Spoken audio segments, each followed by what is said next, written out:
80வது சுதந்திர தினத்தை கொண்டாடும் வகையில் கோவையில் தேசிய கொடிகள் தயாரிக்கும் பணிகள் விறுவிறுப்படைந்துள்ளது. அது குறித்து இந்த தொகுப்பில் பார்க்கலாம். 80வது சுதந்திர தினம் வரும் ஆகஸ்ட் 15ஆம் தேதி கொண்டாடப்பட உள்ளது. இதற்காக கோவை டவுன் ஹாலில் உள்ள காந்திஜி கதர் நிலையத்தில் தேசிய கொடிகள் தயாரிப்பு பணிகள் மும்முரமாக நடைபெற்று வருகிறது. இங்கு தயாரிக்கப்படும் தேசிய கொடிகள் தமிழகத்தின் பல்வேறு மாவட்டங்களுக்கும், கேரளா, ஆந்திரா, கர்நாடகா போன்ற வெளி மாநிலங்களுக்கும் வெளிநாடுகளுக்கும் இங்கிருந்து அனுப்பப்படுகிறது.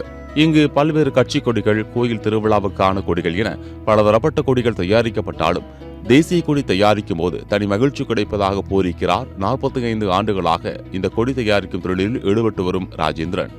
இதுகுறித்து அவர் கூறுகையில், கடந்த 4 மாதமாக தேசிய கொடி தயாரிக்கும் பணிகள் ஈடுபட்டு வருவதாகவும் ஒவ்வொரு ஆண்டும் சுமார் 2 லட்சம் கொடிகள் வரை தயாரிப்பதாகவும் இதன் மூலம் பல பெண்களுக்கு வேலைவாய்ப்பு கிடைப்பதாகவும் தேசிய கொடி தயாரிப்பது என்பது தனி மகிழ்ச்சி, நாங்கள் தயாரிக்கும் கொடி பட்டொளி வீசி பறக்கும் போது பெருமையாக இருப்பதாகவும் தெரிவித்தார்.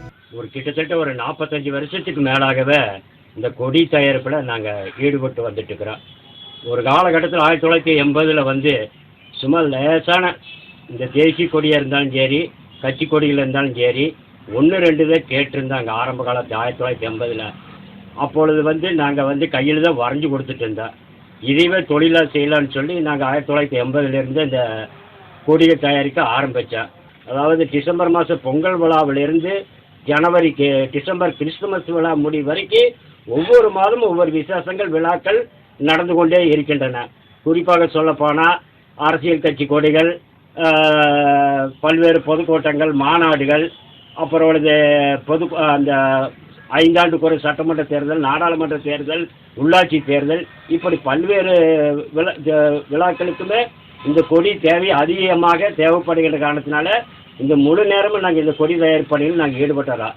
சத்தியம் தொலைக்காட்சியின் செய்திகளுக்காக கோவை மாவட்ட செய்தியாளர் நந்தகுமாருடன் செய்திக்குழு.